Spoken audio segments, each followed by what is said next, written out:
Hello my dear students, good morning. This is Ravindra Kumar. तो आज हम लोग इस वीडियो में बहुत ही इंटरेस्टिंग और मज़ेदार टॉपिक पढ़ने वाले हैं। तो हम लोगों ने पिछले वीडियो में पूरे के पूरे 12 के 12 टेंसेस हम लोगों ने ख़त्म कर दिया, एक एक करके पढ़ लिया है। अब हम लोगों ने टेंस ख़त्म करने के बाद और भी बहुत सारे टॉपिक ऐसे होते हैं जो अंग्रेजी बोलने के लिए आपको जानना बहुत ज़रूरी है। तो देखिए, जैसे मैं एग्जाम्पल बताता हूँ कि क्या आपको तैरना आती है? हाँ, मुझे तैरना आती है। मुझे अंग्रेजी बोलना आती है। मुझे गाड़ी चलाना आती है। तुम्हें पत्र लिखना आता है? हम लोगों को क्रिकेट खेलना आता है। तुम्हें फुटबॉल खेलना आता है। तुम पानी में तैरना जानते हो? तुम बस चलाना जानते हो? वह ट्रक चलाना जानता है। तो आई होप वाक्य बोलने से आपको पता चल रहा होगा कि आज का जो टॉपिक है वो किस तरह के आपको मिलेंगे और इस तरह के अगर वाक्य हैं तो इसे अंग्रेजी में कैसे बनाएं। अक्सर आप लोगों ने देखा होगा, ऐसे वाक्यों से आपका सामना हुआ होगा। जैसे जब कभी आप लोग कहीं जाते हैं और कोई आपसे पूछता है कि क्या आपको अंग्रेजी बोलना आती है, तो आप बोलते हैं यस सर, यस मैडम, मुझे अंग्रेजी बोलना आती है। तो इसको अगर आपको अंग्रेजी में बनाना हो तो कैसे बनाएं सर? मुझे तैरना आता है। कैसे बनाएं? मुझे पत्र लिखना आता है। मुझे कार चलाना आता है। मुझे ट्रक चलानी आती है। तो इस तरह के वाक्य अगर आपको अंग्रेजी में बोलना हो तो आप कैसे बोले सर? तो मैं आज इस वीडियो में आपको इस तरह के वाक्य सिखाने वाला हूं। इस तरह के अगर आपको अंग्रेजी में बनाना हो, ट्रांसलेट करना हो, अनुवाद करना हो तो कैसे करें? तो देखिए, ध्यान दीजिएगा बोर्ड पे। आप यहाँ पे देखिए, आज का जो टॉपिक है यूज ऑफ नो या नोज, KNOW। नो मतलब जानना होता है, तो इसमें नो या नोज एस लग जाएगा तो उसको नोज पढ़ेंगे, प्लस हाउ टू। ठीक है, तो ये जो आज का जो सेंटेंस रहेगा वो प्रेजेंट टेंस के ऊपर बेस्ड रहेगा। प्रेजेंट टेंस के ऊपर बेस्ड रहने का मतलब ये हुआ कि कोई भी वाक्य होगा जिसके लास्ट में ता है, ती है, ते हैं लगा रहेगा, तो उसी के फॉर्मूले से, उसी के स्ट्रक्चर से प्रेजेंट टेंस के हेल्प से ही बनेगा। लेकिन थोड़ा सा बनाने का तरीका अलग होगा, तो पहचानने का तरीका भी थोड़ा सा यहाँ पे अलग है। देखिए, पहचान, आइडेंटिफिकेशन। जिस हिंदी वाक्य क्रिया के अंत में जानता हूँ, जानती हूँ, जानते हैं, जानते हो, या फिर आता है, आती है, आते हैं, आते हो, इस तरह के अगर कोई भी वाक्य के लास्ट में रहता है तो नो या नोज प्लस हाउ टू से बनाते हैं। ठीक है, आपको समझ में आ रहा है? तो जैसे अभी हम लोगों ने बोल के बताया, अब ध्यान देने वाली बात यह है कि सर कहाँ पे नो लगेगा और कहाँ पे नोज लगेगा, ये हम लोग को नहीं पता है। तो देखिए, आप ध्यान कीजिए कि जब हम लोगों ने सिंपल प्रेजेंट टेंस यानी कि प्रेजेंट इंडेफिनिट टेंस जब हम लोगों ने टेंस स्टार्ट किया था, वहाँ पे हमने बताया था कि मेन वर्ब में, क्रिया में एस या ईएस कब लगता है? जब सब्जेक्ट के रूप में ही हो, शी हो, दैट हो, इट हो, दिस हो, कोई सिंगल नेम हो तो एस या ईएस लगाते थे। सेम यहाँ भी वही है। कहने का मतलब ये हुआ, थर्ड पर्सन सिंगुलर नंबर के साथ आपको KNOW में एस लगा देना है, तो वो क्या बन जाएगा? नोज बन जाएगा। नहीं तो बाकी सभी के साथ आपको नो ही लगाना है, KNOW। आई होप आपको समझ में आ रहा होगा। अभी और भी थोड़ा बहुत आपको अगर डाउट होगा तो देखने के बाद आपको क्लियर हो जाएगा। तो नोट में यहाँ देखिए, नोज जब सब्जेक्ट में आपको ही रहे, शी रहे, दैट, ईट, दिस और सिंगल नेम रहे तो आपको नोज लगाना है, मतलब कि ये वाला लगाना है। और नो कहाँ पे लगाना है सर? बाकी सभी के साथ जो बच गया, आई बच गया, आई के साथ नो, यू के साथ नो, वी के साथ नो, दे के साथ नो, दीज के साथ नो, दोज के साथ नो, और अगर एक से ज्यादा नाम रहेगा तब भी वहां पे नो लगाना है, नोज नहीं लगाना है। ठीक है, समझ में आ रहा है आपको? अब देखिए एग्जाम्पल ध्यान दीजिएगा, एग्जाम्पल से आपको ज्यादा क्लियर होगा चीजें। जैसे एग्जांपल नंबर फर्स्ट में आप कोई बोलता है मुझे कार चलाना आती है, मुझे कार चलाना आती है। क्या आपको ट्रांसलेशन इस प्रकार के आते हैं? अगर नहीं आते हैं तो जल्द आप देखिए वीडियो को लास्ट तक और वीडियो को लाइक कर दीजिए। आप लोग लाइक करना भूल जाते हैं, लाइक कर दीजिए जल्दी से फटाक से, ताकि मुझे पता चल सके कि आपको वीडियो पसंद आ रहा है। तो यहाँ पे देखिए मुझे कार चलाना आती है, तो मुझे को अंग्रेजी में क्या कहते हैं सर? आई कहते हैं। तो आई के बाद यहाँ पे नोज लगेगा कि नो लगेगा सर? तो हम लोगों ने देखिए पहले लिख रखा है ही she that it this name रहेगा, तो नोज लगाना नहीं तो नो लगाना। तो देखिए हमने आई के बाद नो लगाया, इसमें एस नहीं लगाया, ध्यान रहे। उसके बाद I know how to, how to सभी में लगेगा। आज के जो टॉपिक है उसमें जितने भी सेंटेंस होंगे उसमें सब में हाउ टू लगेगा। तो आई नो हाउ टू। और कार चलाना को अंग्रेजी में क्या कहते हैं sir? Drive a car. Drive a car जब 3 चक्के यानी कि 3 व्हीलर या 3 व्हीलर से नीचे चलाने की बात होगी तो अंग्रेजी में चलाना को अंग्रेजी में राइड बोलते हैं, RIDE राइड। और 3 व्हीलर से ऊपर भी जितने व्हीकल्स आते हैं यानी कि जितने भी गाड़ियां आती है उनमें अगर चलाना का अंग्रेजी लिखना हो तो ड्राइव लिखना। जैसे कार जो है वो 4 पहिया गाड़ी है ना, इसलिए यहाँ पे ड्राइव होगा। तो अक्सर आप लोग जब ट्रांसलेशन बनाते हैं तो हमेशा बाइक भी चलाना हो तो ड्राइव लगाते, कार भी चलानी हो तो ड्राइव लगाते नहीं। आपको ध्यान रखना है और दोनों में अंतर समझना है कि ड्राइव कहाँ पे लगता है सर और राइड कहाँ पे लगता है। तो आई होप आपको समझ में आ गया होगा कि 3 व्हीलर से नीचे या 3 व्हीलर तक को चलाने के लिए अंग्रेजी में चलाना को राइड बोलते हैं, और 3 व्हीलर से ऊपर 4 व्हीलर 5 व्हीलर जो भी रहेगा उसको चलाने के लिए अंग्रेजी में क्या बोलते हैं? ड्राइव बोलते हैं। ठीक है, तो यहाँ पे देखिए ध्यान से, I know how to drive a car, मुझे कार चलाना आती है। या कोई बोलेगा मैं कार चलाना जानता हूं, या कोई बोलेगा मैं कार चलाना जानती हूं। तो बोलने का हिंदी में तरीका अलग अलग हो सकते हैं, लेकिन उसका जो अंग्रेजी बनेगा वो एक ही बनेगा, I know how to drive a car. मुझे कार चलाना आती है, मैं कार चलाना जानता हूं। इस तरह के हिंदी में वाक्य है तो आपको ऐसा ट्रांसलेट करना है।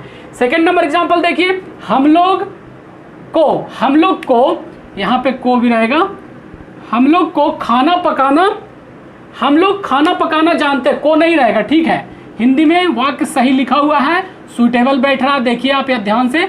हम लोग खाना पकाना जानते हैं, हम लोग खाना पकाना जानते हैं। या कोई बोलता है हम लोग को खाना पकाना आता है, तो दोनों का अंग्रेजी जो बनेगा वो एक ही बनेगा। हिंदी में बोलने का तरीका अलग अलग है, लोग डिफरेंट तरीके से बोलते हैं, लेकिन अंग्रेजी जो बनेगा वो एक ही तरीके से बनेगा। क्या बनेगा सर? हम लोग खाना पकाना जानते हैं, तो हम लोग को अंग्रेजी में क्या कहते हैं सर? वी कहते हैं, WEV। और वी के साथ नोज लगेगा कि नो लगेगा सर? तो नो लगेगा, KNOW। We know how to. और खाना पकाना को अंग्रेजी में क्या कहते हैं sir? Cook, COOK, cook food. तो क्या फाइनली बन गया? We know how to cook food, हम लोग खाना पकाना जानते हैं।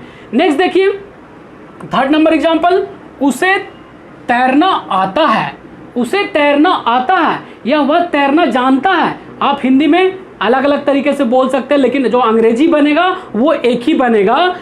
तो उसे तैरना आता है या वह तैरना जानता है का अंग्रेजी अगर फीमेल रहेगी तो शी लगाना है, और अगर मेल रहेगा तो ही या दैट लगाना है। तो दोनों में से आप कुछ भी लगा सकते हैं, लेकिन नो में क्या लग जाएगा? एस लग जाएगा। क्यों लग जाएगा सर? क्योंकि हम लोगों ने देखिए ही शी नेम दैट, इसके साथ KNOW में एस लगा चुके, तो नोज पढ़ेंगे इसको। क्या पढ़ेंगे? Knows, knows. तो शी या ही नोज हाउ टू। और तैरना को अंग्रेजी में क्या कहते हैं? स्विम कहते हैं, स्विम, SWIM। स्विम मीन्स तैरना। अब देखिए 4 नंबर एग्जांपल, मोहन को बाइक चलाना नहीं आती है, मोहन को बाइक चलाना नहीं आती है। या कोई बोलता है मोहन बाइक चलाना नहीं जानता है, मोहन को बाइक चलाने नहीं आता है। हिंदी में आप बहुत तरीके से बोल सकते हैं, क्योंकि हिंदी जितने भी स्टेट के लोग होते हैं, अलग अलग स्टेट के लोग अलग अलग अपने तरीके से बोलते हैं, थोड़ा सा उनका टोन अलग होता है, लेकिन जो अंग्रेजी बनेगा वो एक ही बनेगा। तो हिंदी में आप चाहे जैसे बोल लें, मोहन को बाइक चलाना नहीं आता है या नहीं आती है, या मोहन बाइक चलाना नहीं जानता है, अंग्रेजी एक ही बनेगा। तो देखिए ध्यान से, ये नेगेटिव वाक्य है। क्या है? नेगेटिव है। क्यों नेगेटिव है सर? क्योंकि इसमें हमने नहीं ले लिया है। क्या ले लिया है? नहीं, इसलिए नेगेटिव बन गया। तो आप सोचेंगे कि सर हम लोगों ने इस टॉपिक में नेगेटिव, इंट्रोगेटिव सारे टॉपिक, सारे सेंटेंस तो बताना जरूरी है, इसलिए हमने सारे तरह के वाक्य लेते हैं ताकि आपको कहीं भी कंफ्यूजन ना रहे। तो यहाँ पे देखिए, मोहन को बाइक चलाना नहीं आती है या नहीं आता है, मोहन बाइक चलाना नहीं जानता है।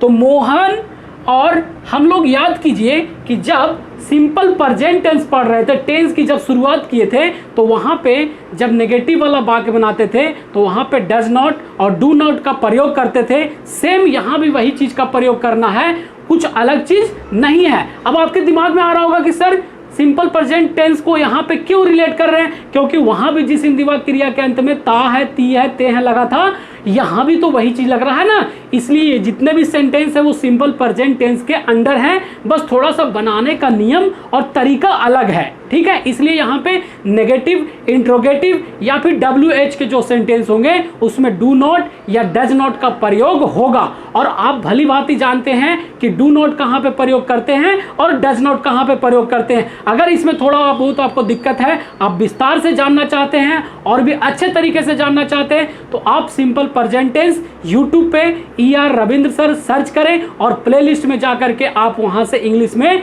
सिंपल प्रेजेंट टेंस या प्रेजेंट इंडेफिनिट टेंस के नाम से आप देखना चाहते हैं तो उसे देख सकते हैं, आपको और भी डाउट क्लियर हो जाएगा। आई होप समझ गए होंगे मैं क्या कहना चाह रहा हूं। तो यहां पे ध्यान दीजिएगा, Mohan does not know how to ride a bike. तो यहां पे ध्यान दीजिए कि नाम रहेगा या फिर ये सारे रहेगा तो डज लगेगा और बाकी इन सब के साथ डू लगेगा, डू नॉट। तो यहां पे जब डज लग जाता है तो नो में एस हट जाता है। ध्यान रहे, जब नेगेटिव, इंट्रोगेटिव या WH वाक्य बनाते हैं उसमें नेगेटिव, इंट्रोगेटिव या WH हो तो जिसमें एस लगने वाला रहता है नोज में, उसमें एस फिर नहीं लगता है। और ऐसा प्रेजेंट इंडेफिनिट टेंस में भी होता था, आपको शायद भूल रहे होंगे। तो आप चाहे तो वीडियो YouTube पर जा करके ER रविंद्र सर सर्च करें और प्लेलिस्ट में जा करके प्रेजेंट इंडेफिनिट टेंस का वीडियो देखें तो आपको वहां से भी क्लियर हो जाएगा, ठीक है। तो क्या बनेगा sir, Mohan does not know how to ride a bike. देखिए यहाँ पे बाइक चलाना, बाइक क्या है, 2 व्हीलर व्हीकल्स है, 2 चक्के की गाड़ी है। तो यहाँ पे चलाना को अंग्रेजी में RID बोलेंगे, ना कि ड्राइव बोलेंगे, ठीक है। तो ride a bike, I hope आपको समझ में आ रहा होगा। अब यहाँ पे सर डू नॉट क्यों नहीं लगा, डू नॉट क्यों नहीं लगा, क्योंकि थर्ड पर्सन सिंगुलर नंबर के साथ डज ही लगता है नेगेटिव, इंट्रोगेटिव और WH सेंटेंस के लिए।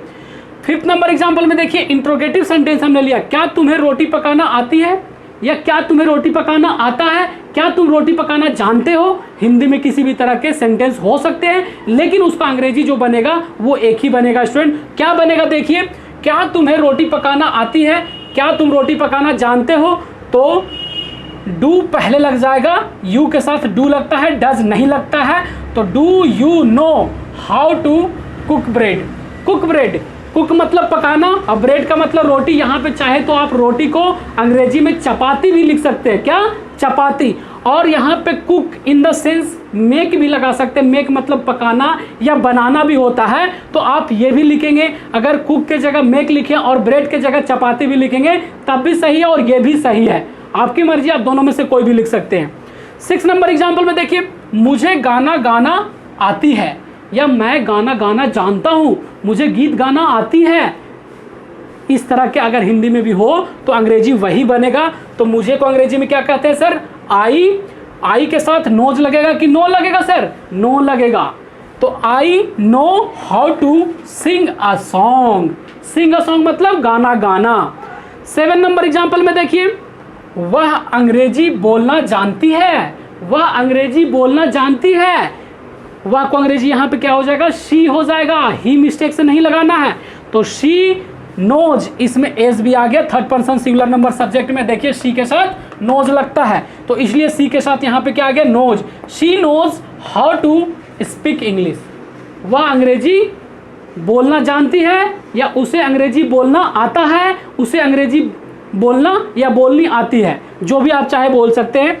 8 नंबर एग्जाम्पल में देखिए, हम लोग ट्रक चलाना कैसे जानते हैं। ये WH सेंटेंस भी हमने एक लिया है ताकि आपको जब WH क्यों, कैसे, क्यों, कहाँ, कब, कैसे इस तरह के अगर वाक्य में आ जाए आपको अंग्रेजी बनाने के लिए तो आप घबराए नहीं, इसलिए मैंने ऐसा वाक्य एक लिया है और आपको कंफ्यूजन दूर करने के लिए। तो देखिए यहाँ पे कैसे का अंग्रेजी पहले होगा HOW, हाउ, हाउ, और हम लोग के साथ डू लगता है कि डज लगता है, डू लगता है, तो how do we know how to drive a truck, और क्वेश्चन मार्क दोनों में लगेगा, हिंदी में सेंटेंस में प्रश्नवाचक चिन्ह, अंग्रेजी में क्वेश्चन मार्क।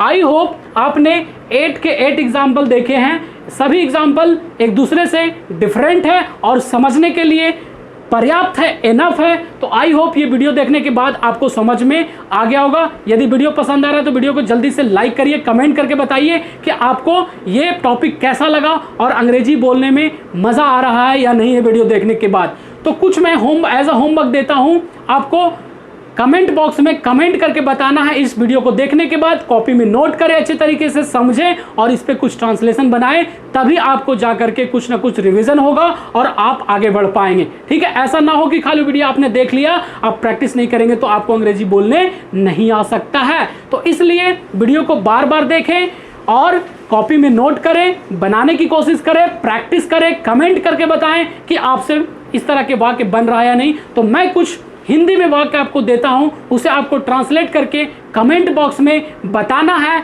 कि इस तरह के वाक्य कैसे बनेंगे और क्या होगा। तो जैसे मैं कुछ एग्जाम्पल पूछता हूं, क्या आपको खाना पकाना आता है? क्या आपको पत्र लिखना आता है? मुझे तैरना आता है, मुझे गाड़ी चलाना आता है, तुम्हें कार चलानी आती है, हम लोग को क्रिकेट खेलना आता है। तो आई होप आपको 5 या 6 सेंटेंस हमने हिंदी में पूछे हैं। अगर आपको इस वीडियो को देखने के बाद अगर टॉपिक पूरे के पूरे चीज़ समझ में आ गया हो तो आप कमेंट करके ट्रांसलेट करके ज़रूर बताएं, ताकि मुझे पता चल सके कि आप में से कितने लोगों को वीडियो देखने के बाद आपको ये चीज़ समझ में आ गया है और कमेंट करके आपने बताया है। तो चलिए फिर मिलते हैं नए वीडियो के साथ।